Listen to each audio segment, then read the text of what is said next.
Episode of the Everblack Podcast is brought to you by Deathwish, Hotrods and Kustoms. Check out their Instagram for all their new t-shirts, caps, beanies, cups, and the all-new Atomic Death lineup.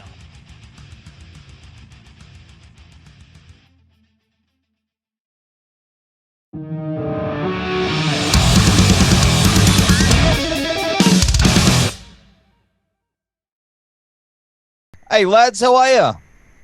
Hey, how's it going, man? How are you doing? Yeah, good. Really good. Where are you guys? It sounds like you're on the road. We are. We have a day off today in Toledo, Ohio. Oh, awesome. So how's this tour? Is it the summer sadness tour? What's the Sad summer. Sad Summer Fest? Yeah. Yep. How's that been going? Because I saw some pictures and it looks insane. It's been really amazing so far. I mean, the turnouts have been really great. We've toured with a lot of these bands before, so it feels like we're right at home. And it's been quite a few days, but overall it's been a really great summer tour. Oh, that's right. I keep forgetting that it's your summer over here while we're freezing our asses off down here in Australia.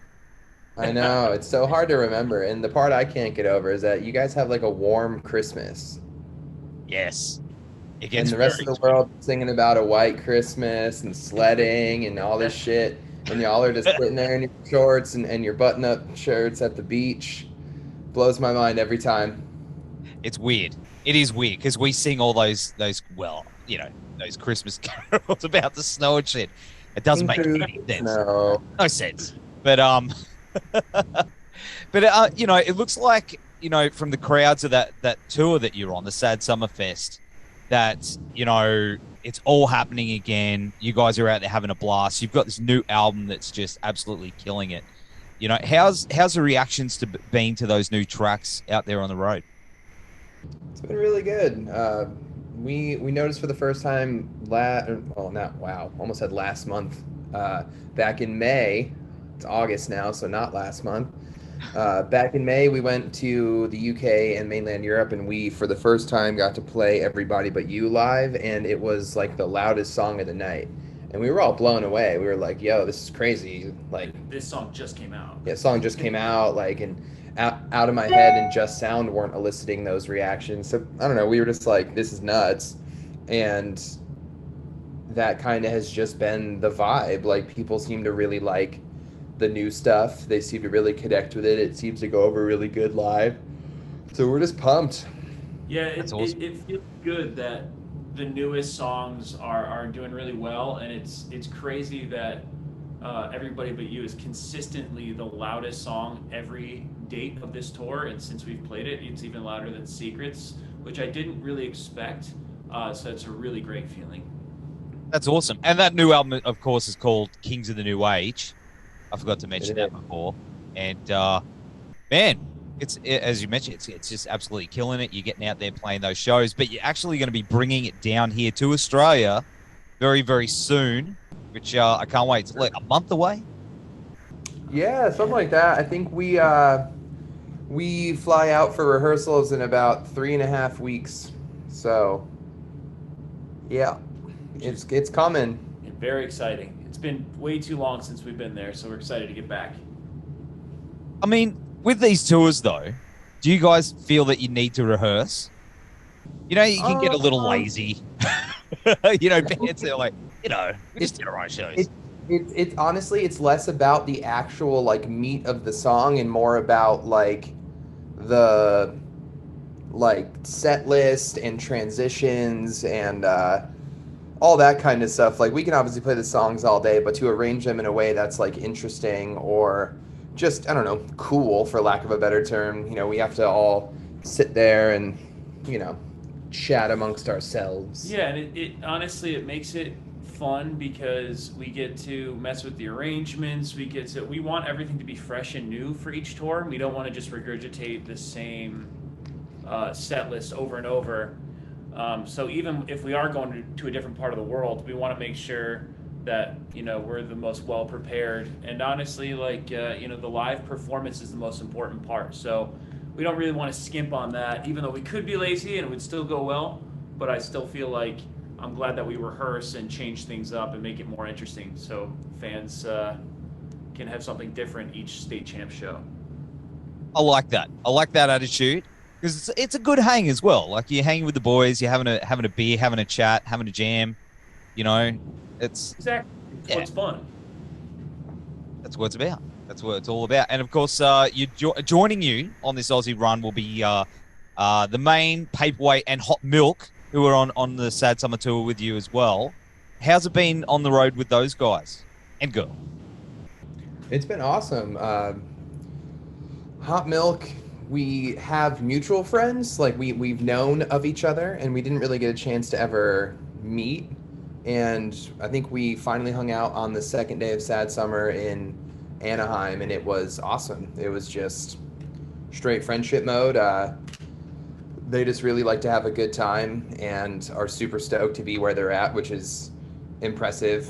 I myself have a hard time existing in the moment, so it's inspiring for me when someone else is, and they can kind of help bring me, grounded in this moment instead of wherever else my mind wants to take me. So that is my big takeaway from them, is that they're just so content with being where they are.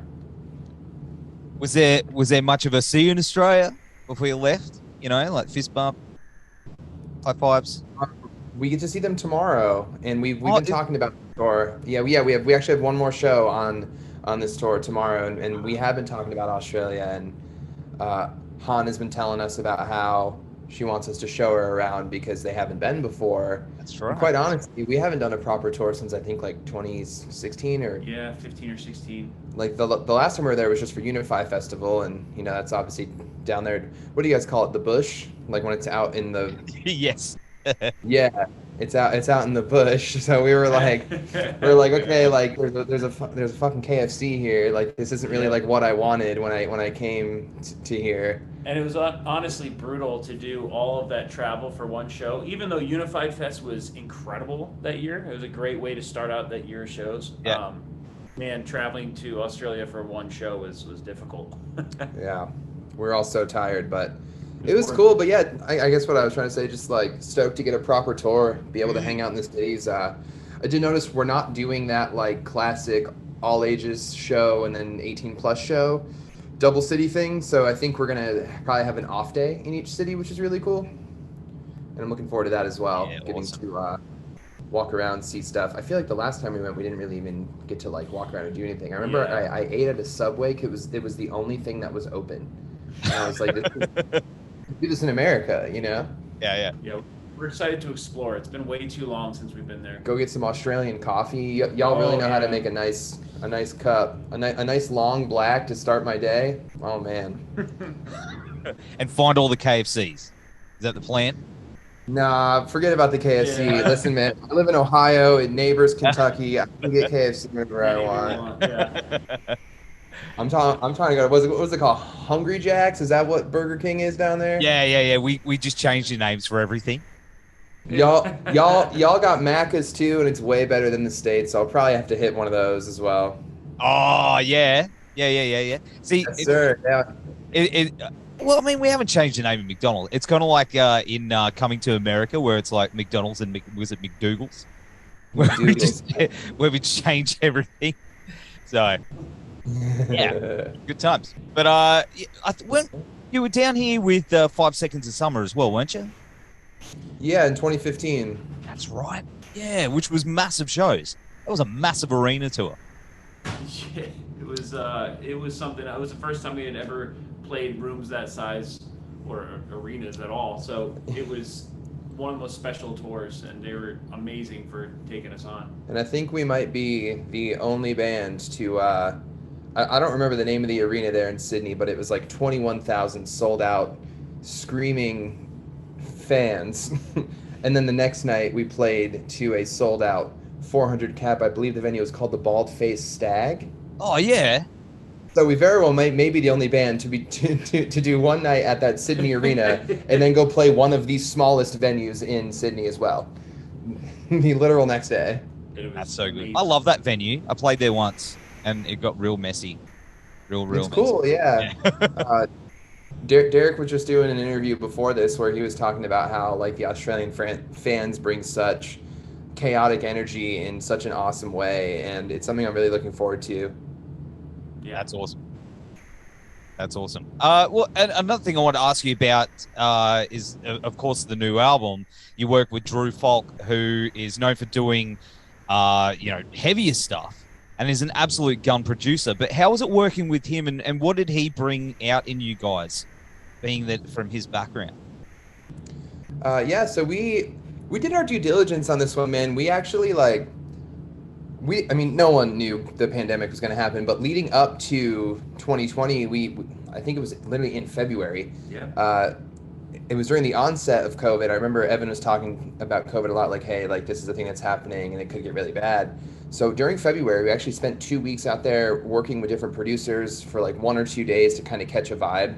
And out of like 6 people, he just kind of shined the brightest. Like you said, he does a lot of heavy stuff. And he said something to us that made a lot of sense. He said that bands in your position typically think they need to, go poppier.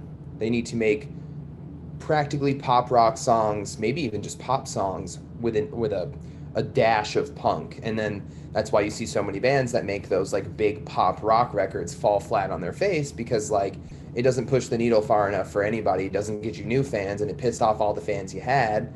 So he just said, you need to make your songs more energetic. He's like, I loved your first album. That used to be my running album. I would put it on and do it front to back. And we were shocked because we'd never even talked to this dude before. And he's like, yeah, dude, I love the finer things. And I think that you guys have kind of lost some of that edge, that aggression, that energy. So when he kind of was like pretty straight up with us, we respond pretty well to people being direct. And there's a lot of fucking yes men out there in LA. Like, oh yeah, bro, whatever you want, dude. You'll make the sickest record, bro. It's like, yeah, I fucking bet you think that. So like when he was just like, yo, this is what I see for you, and we're all kind of like, yeah, actually, I think you're right. And then we wound up writing 3 songs with them, 2 of which made the record, which is Here to Stay and Out of My Head. We were like, this dude's the real deal. He's got a really cool vibe. He just feels like our friend. Like, we've worked with some writers who, like, they either feel like our dad or our really lame uncle, Like, he just felt like our friend, and, like, the vibe was cool, and he wasn't, like, outwardly nerdy or, like, lame, I guess. I don't know. The whole thing just felt really cool. Yeah, he for me, the one thing that he focused on that I absolutely loved was the energy and how each demo made him feel. We went in with like 25-ish songs, and we sat down the first few days and just like listened through each, and he's like, oh, this one makes me feel something, and let's go off of that.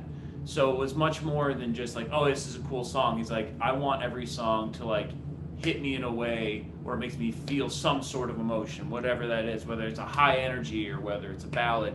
He was really focused on making even the instrumentals before we had the lyrics down and the melodies, that the music itself was hitting him in a way, and I really respected that about him, and I think that's why we picked such a great set list or arrangement of how the record's supposed to be. And I could not be happier with working with Drew Falk. He was absolutely incredible. So what happened with all those other songs? Are they in the vault, or are we going to get like Kings of the New Age Part 2, Electric Boogaloo? What's... Oh my gosh. You know what? A lot of them are just a chorus idea with a fleshed out instrumental.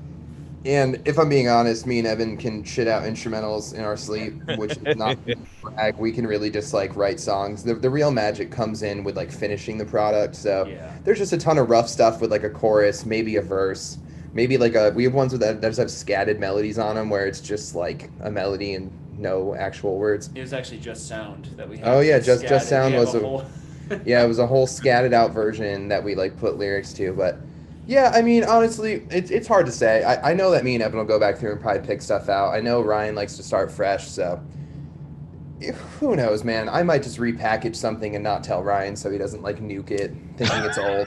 Yeah, there's definitely some moments on some demos that I'm like, this could turn into something really cool. And I think it's nice. We generally go for fresher ideas when we start new records, but it's also kind of nice to see where you've been. But nothing there, like none of these would be worth hearing because they're not actual songs. They're just ideas written down, pretty much. They're little nuggets. Little nuggets of a song. Riff nuggets. Exactly. I want nuggets now.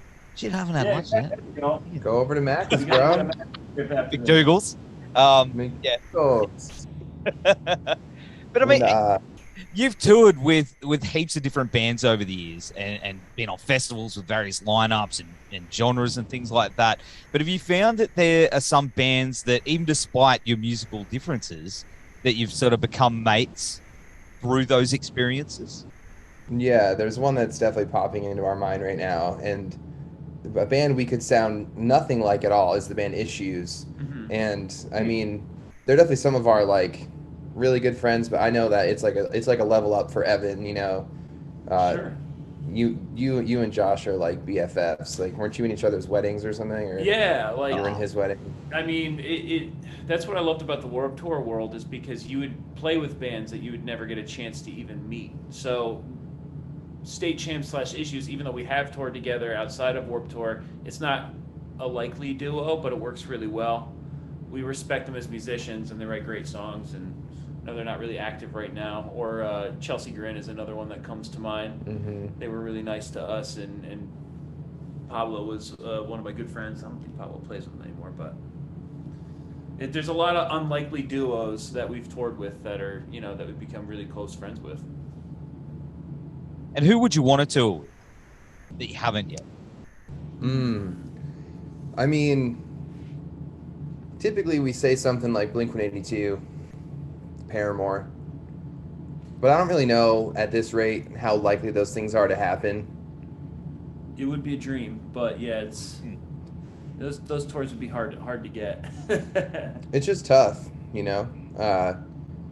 I mean, people don't like MGK, but I would like to be on an MGK tour. I don't really have an opinion about him, but I do have an opinion about playing music in front of tens of thousands of people who like guitar music, you know. Sure. Yeah, no, I tour with MGK. For me would be great. I think he's made some great pop punk records and brought light to this scene, which I think is really special. So an MGK tour would be great. I find that really interesting, you guys saying that, because I know, especially on the heavier side of the fence, you know, even the fringes of pop punk and stuff, there's a lot of people that are very protective of their genre. You know, and they're as bad as our Star Wars fans. But you know what I mean? So, I mean, what's your thoughts on that? Do you just tell them to shut the fuck up and join in, or what? How do you guys? I mean, I don't know, man. I'm pretty transparent with people. Like, I don't go post online all the time. That's like a whole fucking different thing. When you're arguing with people on the internet, you are not even close to winning the war, bro. Yeah. The internet, like half the people you're arguing with aren't going to the shows anyway, and are just trying to make a fool out of you. And like, you know, regardless of like what you feel, they just need to be right. So that removed, like let's say one of our like diehard fans approached me and was like, why is it that you want to tour with MGK? Because I think that he has hijacked the genre, and I'm bothered by it because he's so totally not pop punk and you so totally are. And I would be like, okay, that's fair. Like, I see where you're coming from, but two things. One, don't you want to share this band, State Champs, that you love with more people? Like, isn't that a really cool idea that we get to build out a community that's all inclusive and that doesn't judge or exclude people just because they might like an artist that you don't?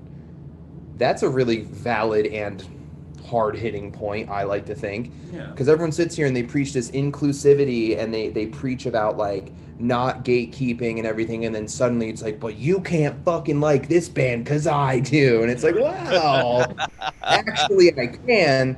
And then the other thing is, like, do we not deserve to bring our music to a bigger stage? Do we not deserve to increase the value of our livelihood? You know, like, you like this band, does that mean you respect us on a personal level and want us to succeed on a personal level? Like I'm pretty upfront about that with people. Like they don't realize that taking those bigger tours, playing guitar music in front of fans that are predisposed to liking it, that will not find out about us any other way. Like they're like the normie fan, the casual fan. They're hard as fuck to reach. Yeah. And once you get the opportunity to reach them, you have to take it. Yeah, and I also think the fact that one of the biggest rappers / pop stars, once they decide, hey, this whole little scene is cool and I want to be a part of it, and really shining the light on our little slice of the music industry, like I think that's such a cool thing, because MGK could be making whatever the hell music he wants and people are going to listen to it. It's going to be great. The fact that he wanted to play pop punk and make a great pop punk record and, pay attention to bands in our scene, I think that's really cool. I know a lot of people, it's a hot thing. People want to keep it to be this like really cool niche thing. But, our goal is to be the biggest band in the world. That's what I would love. Whether we get there, who knows? But playing with artists like MGK that shine light on our scene, I think that's really cool. And you know what, like having guitar on the radio, like having real drums back on the radio, that is so fucking cool. And I didn't know it was ever going to trend that way again. I thought that was going to be the opposite. So the fact that he made a pop punk record and gave a shit about our scene, I think is really cool, in my opinion. 100% agree. 100% agree. Well, boys, it's been awesome hanging out with you on the show today. Of course, the new State Champs album, Kings of the New Age, is out now everywhere. Go get it, everyone, and get your tickets now for the tour. It's only like a month away. We'll keep the beers nice and cold for you, lads. So, thank you. Can't wait to get there. Just don't make me drink it out of a shoe. Oh, mate. Wow. I'll do Shoey. Never know. Cold, right, Shoeys? Shoey. Shoey. All right, brother. We'll see you soon. See you soon. See you, boys. Thank you. Yes, sir. Take care.